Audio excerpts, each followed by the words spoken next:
नमस्कार, स्वागत है आपका। मेरा नाम है विपिन विभाग। मंगलवार 17 दिसंबर को केंद्रीय गृह मंत्री अमित शाह ने संविधान पर चर्चा कर राज्यसभा में जवाब दिया। इस दौरान उन्होंने संविधान निर्माता डॉक्टर भीमराव अंबेडकर को लेकर कांग्रेस पर आरोप लगाया कि उस जमाने में उनका अपमान किया गया। इसको लेकर पूरा विपक्ष एकजुट होकर अमित शाह पर आरोप लगा रहा है कि उन्होंने अंबेडकर का अपमान किया है। इसी क्रम में पश्चिम बंगाल की मुख्यमंत्री और तृणमूल कांग्रेस की अध्यक्ष ममता बनर्जी ने कहा है कि मुखौटा उतर गया है। संसद में संविधान के 75वें गौरवशाली वर्ष पूरे होने पर विचार करते हुए केंद्रीय गृह मंत्री अमित शाह ने इस अवसर को लोकतंत्र के मंदिर में डॉक्टर भीमराव अंबेडकर के खिलाफ अपमानजनक टिप्पणी करके कलंकित करने का विकल्प चुना।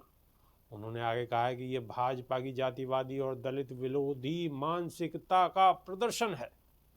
अगर 240 सीटों पर सिमटने के बाद वे इस तरह का व्यवहार करते हैं तो कल्पना करें कि अगर उनका 400 पार सीटों का सपना साकार होता तो वो कितना नुकसान करते। ममता बनर्जी ने हमला जारी रखते हुए आगे कहा है कि वे डॉक्टर अंबेडकर के योगदान को पूरी तरह से मिटाने के लिए इतिहास को फिर से लिख देते।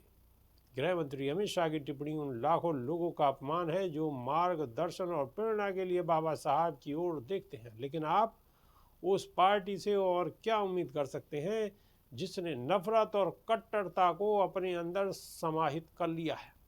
टीएमसी चीफ ने आगे कहा कि डॉक्टर भीमराव अंबेडकर संविधान के निर्माता हैं। ये अपमानजनक टिप्पणी न केवल उन पर बल्कि संविधान की प्रारूप समिति के सभी सदस्यों पर एक सीधा हमला है, जिसमें सभी जातियों, पंथों, नस्लों, धर्मों के सदस्यों के साथ विविधता में भारत की एकता का प्रतीक है। वहीं दिल्ली के पूर्व मुख्यमंत्री और आम आदमी पार्टी के संयोजक अरविंद केजरीवाल ने कहा है कि देखिए कैसे अमित शाह जी संसद में बाबा साहब डॉक्टर अंबेडकर का मजाक उड़ा रहे हैं। इन बीजेपी वालों को इतना अहंकार हो गया है कि ये किसी को कुछ नहीं समझते। हाँ, अमित शाह जी, बाबा साहब इस देश के बच्चे बच्चे के लिए भगवान से कम नहीं है।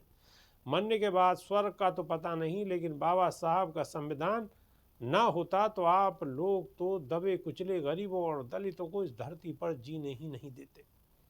बाबा साहब का अपमान नहीं सहेगा हिंदुस्तान। जय भीम। अरविंद केजरीवाल ने सवाल करते हुए आगे कहा कि माननीय नीतीश जी और चंद्रबाबू नायडू जी, देश की जनता पूछना चाहती है कि क्या आप अमित शाह जी द्वारा किए गए बाबा साहब के अपमान का समर्थन करते हैं। तो अमित शाह का बयान देश में राजनीतिक तूफान उठाए हुए है। अब देखने वाली बात होगी कि अमित शाह इस पर कुछ संवेदना व्यक्त करते हैं या नहीं। अभी के लिए इसी तरह है। नमस्कार।